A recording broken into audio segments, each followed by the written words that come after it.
This man said God wasn't real, and watch what happens. I said to God, A, I don't think you're real, but if I'm wrong and you have a plan for my life, prove it.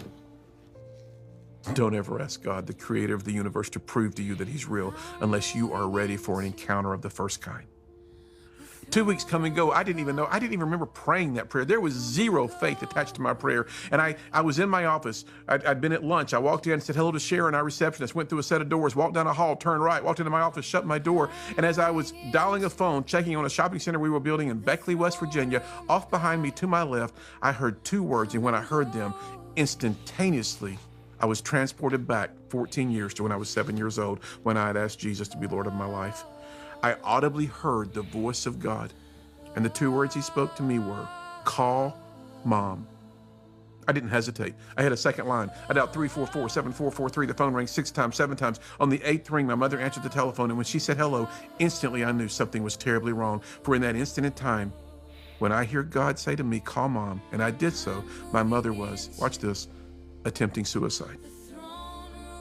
She was dying. For me, I ran out of my office, ran past Sharon, jumped into my car, drove up Interstate 75 in Chattanooga, Tennessee, and I drove up this interstate and I talked to this God I did not know. And I didn't talk to him in any kind of like King James language. It was like, God, help. I can't save my mom, but you can.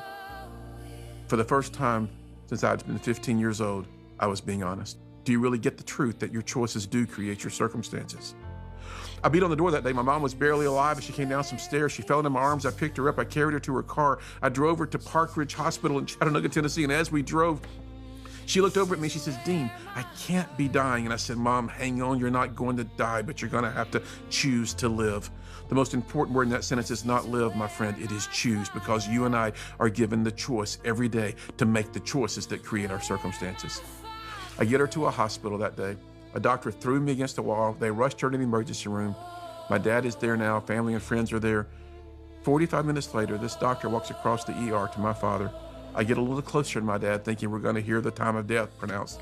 But this doctor has the most perplexed look on his face, and he said, Mr. Sykes, there's no medical reason to tell you this at all. It is a, quote, miracle of God. Your wife's fine.